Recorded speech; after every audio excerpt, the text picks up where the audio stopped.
Nah, di depan gue ini ada ROG Azoth, keyboard yang udah lama ya sebenarnya. Kita juga udah pernah bahas dan gue cukup suka. Sekarang kita bakal lihat keyboard kelanjutannya. Di sini ada ROG Azoth X. Dan ada juga yang tengah-tengahnya gitu. Ini adalah ROG Azoth Extreme. Yang versi Extreme ini juga udah lama ya keluarnya, tapi gue belum pernah cek. Yang Extreme ini juga jauh lebih mahal ya dibanding yang Azoth X. Jadi gue penasaran aja, kenapa ini bisa mahal banget gitu yang versi Extreme? Apa bedanya? Karena dari luar mereka benar-benar kelihatan sama. Yang Azoth kita bakal singkirkan karena kita nggak bakal bahas di video ini. Gue cuma pengen kasih lihat aja ya. Dan ya sekarang kita bakal coba unboxing dulu kedua ini.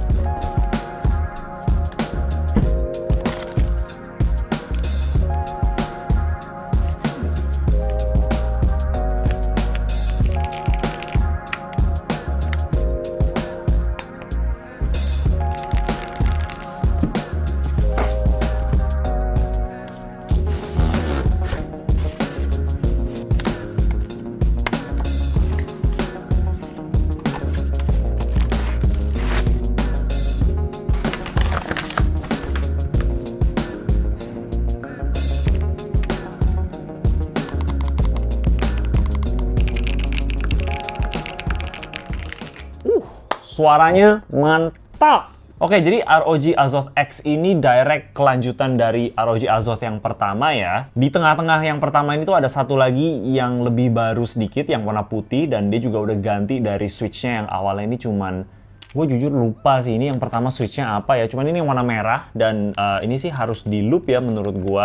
Habis itu mereka ganti ke warna putih dan itu switch-nya udah ganti ke NX Snow. Dan yang ini mereka udah ganti juga ke NX Snow versi kedua. Yang satu ini udah jauh lebih smooth, nggak perlu di loop lagi karena udah pre-loop dari sananya. Jadinya itu juga kenapa di dalam boxnya itu udah nggak ada include lagi looping kit yang dulu kita dapat di ROG Azoth. Dan sebenarnya sebelum yang X ini tuh ada muncul juga yang versi Extreme ini loh. Dan ini ya gue jujur agak bingung. Ini sebenarnya apa gitu, dan ini buat siapa? Yang versi Extreme itu jauh lebih berat ya dibandingin versi Azoth yang lainnya, karena ini chassis-nya tuh terbuat semua dari aluminium gitu, sedangkan yang Azoth biasa itu cuman top casing-nya aja yang dari aluminium, sisanya itu dari plastik. Jadi yang versi Extreme ini punya desain yang bisa dibilang lebih baru dibanding yang Azoth biasa. Secara dalam dia juga beda, jadi nanti kita bakal lihat aja dalamnya seperti apa. Tapi ini keyboard yang udah cukup tua umurnya ya, yang Azoth X ini tuh lebih baru. Oke, selain switch-nya, di sini keycaps-nya juga udah punya desain yang baru. Azoth yang lama itu ya bisa dibilang punya keycaps yang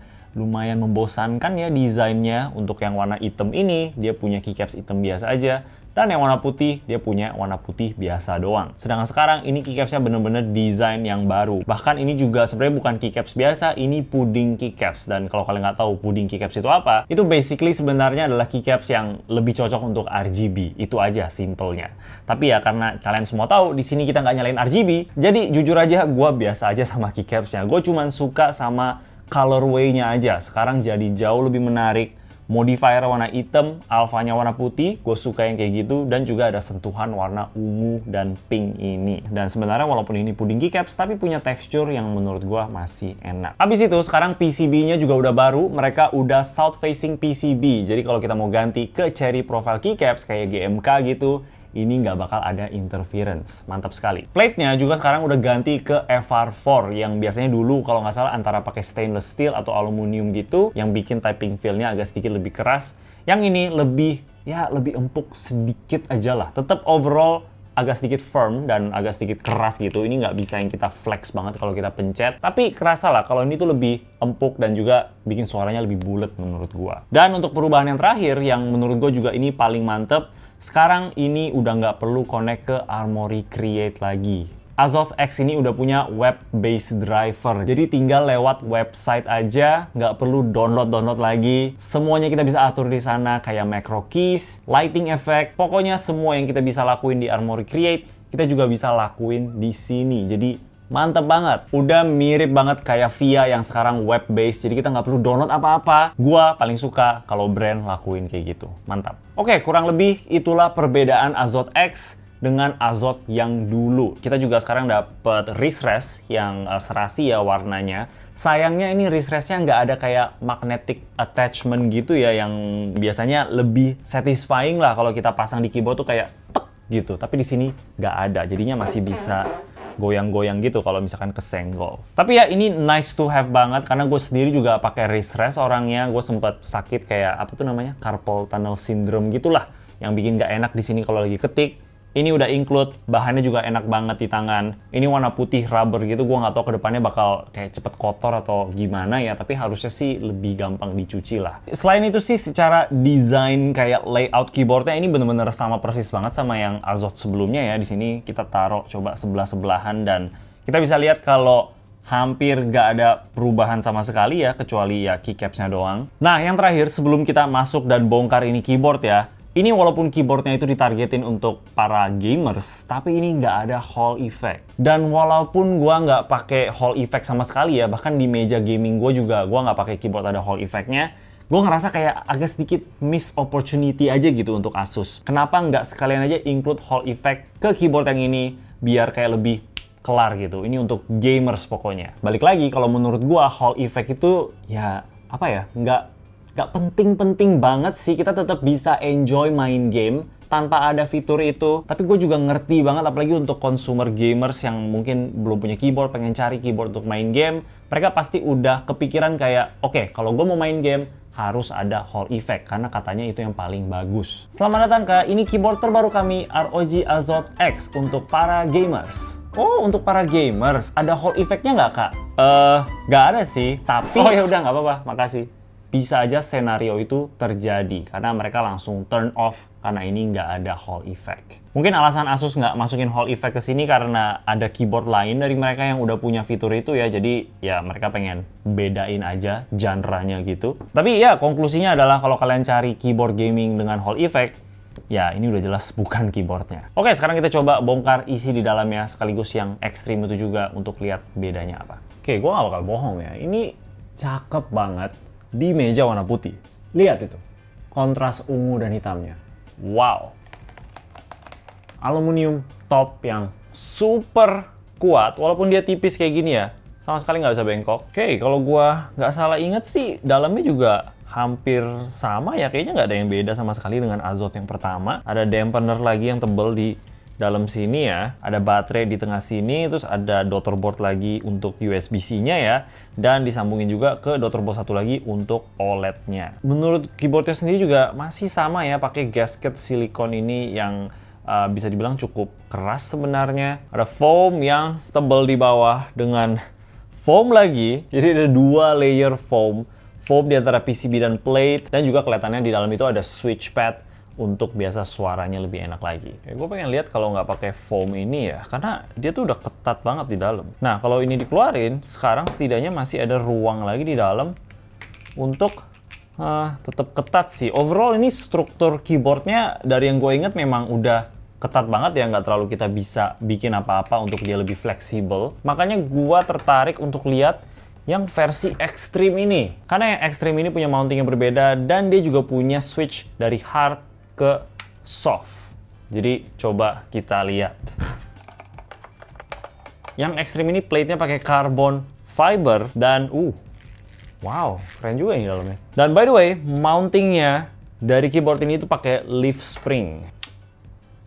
Lihat itu switch-nya ganti dari soft hard. Tapi gue jujur aja nggak terlalu tahu apa yang berubah gitu. Leaf spring-nya udah lumayan keras dari sananya, dan kalau gue ganti ke soft, gue nggak ngerasa ada perubahan gitu dari leaf spring-nya. What?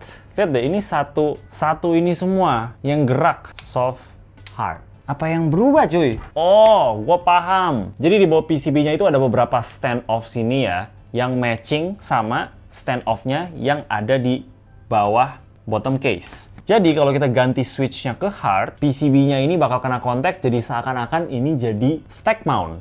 Makanya dia jadi keras. Kalau kita ganti ke soft, stand off-nya bakal minggir supaya PCB-nya sekarang kita bisa tekan, dan kata lainnya jadi lebih bouncy. Mantap juga Asus. Gua sama sekali nggak pernah kepikiran kayak gitu. Jadi keren aja ini keyboard, kita bisa ganti rasa ketiknya mau soft atau hard. PCB-nya secara fisik kalau kita ganti hard itu dia bakal naik dan kita nggak bisa tekan lagi. Kalau kita ganti ke soft, dia turun. Sekarang kita bisa pencet-pencet. Mungkin agak susah kelihatan di video ya, tapi kayak gitulah cara kerjanya. Mantep banget, gue suka sama inovasi ini. Walaupun sebenarnya kalau mereka pakai spring yang lebih bouncy, itu bakal lebih kerasa efeknya. Dan juga kalau mereka nggak pakai karet foam di bawah sini, efeknya juga bakal lebih kerasa. Karena sekarang sih nggak terlalu banget. Kita harus keluarin ini baru bisa rasain. Nah, jadi kurang lebih itu yang bikin versi Extreme ini berbeda ya. Chassis-nya itu beda desain semuanya. Ada fitur buat ganti soft ke hard, tapi gue tetap pilih yang versi Azoth X ini sih, karena pertama dia udah south facing PCB, di sini masih north, terus ini udah bisa web driver base, sedangkan ini masih harus pakai Armoury Create. Setahu gue warna keycapsnya juga lebih cakep, dan switch yang udah lebih enak juga. Oke, ini kalau foamnya dikeluarin ya lebih ada flex lah, tapi nggak banyak kok. Sekarang coba kita typing test dan lihat suaranya seperti apa, atau denger suaranya seperti apa. Kita bakal pakai Deskmat biar lebih mantap aja. Deskmat OCXT Setup Tour. Yang tertarik, linknya ada di bio.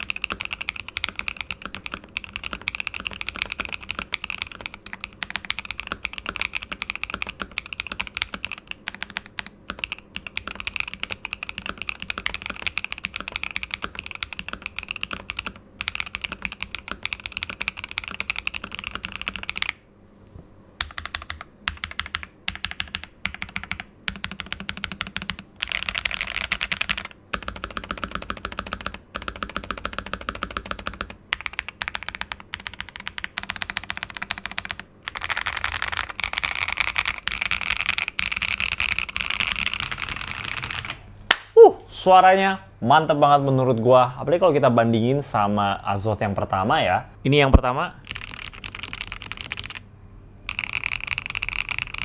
Typing feel-nya ini sedikit lebih keras, jadi kalau kalian suka yang keras, ini bakal kerasa enak. Stabilizer-nya di sini juga mantep banget, gua nggak ada ngerasa rattle sama sekali. Spacebar-nya juga aman. Di dalam keycap spacebar-nya juga ada kayak semacam silicone dampener gitu, mungkin itu supaya suaranya nggak lebih hollow. Dan ya, mantap sih, gua nggak ada komplain. Untuk harganya, kalau kalian udah familiar dengan produk-produk ROG, ya kalian tahu kalau ini bukan budget friendly banget ya. Bahkan yang versi Extreme ini aja nyampe 6 jutaan gitu, yang menurut gua gila banget harganya. Kalau kita beli keyboard ini, kita juga beli kayak brandingnya mereka dan ekosistemnya mereka juga. Dan dari yang gue cari tahu, untuk produk ROG selanjutnya, itu juga bisa akses ke web-based drivernya mereka. Jadi ya bakal kayak satu ekosistem gitu loh. Memang bukan keyboard yang untuk semua orang ya. Kalau kalian di budget yang ketat, udah jelas ini bukan keyboardnya. Kalau kalian pengen Hall effect, ini juga bukan keyboardnya. Gua rasa sih ini lebih ke ROG pengen kasih lihat kalau mereka tuh tetap peduli sama komunitas keyboard ya. Masih aja keluarin keyboard ke yang orang-orang enthusiast. Mereka bisa aja cuma fokus ke gaming doang, semuanya Hall effect. Nggak perlu bikin customization-nya gini semua, preloop switches lah, stabilizer-nya bagus. Bahkan juga inovasi di yang bagian Extreme ini bisa ganti-ganti mounting system jadi lebih keras atau jadi lebih soft. Menurut gue itu juga mantep banget ya. Dan dari semua Azoth yang keluar juga itu tanda kalau mereka itu masih dengerin feedbacknya consumer. Jadi kalau dari gue sih, gue bisa kasih jempol ke ROG. Oke, kalau kalian pengen info lebih lanjut soal produknya, gue bakal kasih linknya di bawah. Kalian juga bisa join jadi channel member, bisa dapetin badge yang menarik. Nama kalian bakal ada di akhir video, dan ada komen prioritas, terutama di live streaming yang gue sering adain. Jangan lupa juga kalau kalian belum punya deskmat untuk di meja, boleh banget cek Deskmat Setup Tour. Itu salah satu cara untuk support gue sebagai kreator. Itu aja dari gue. Kalau kalian suka sama video ini, boleh kasih like dan juga subscribe. Thank you. Bye-bye.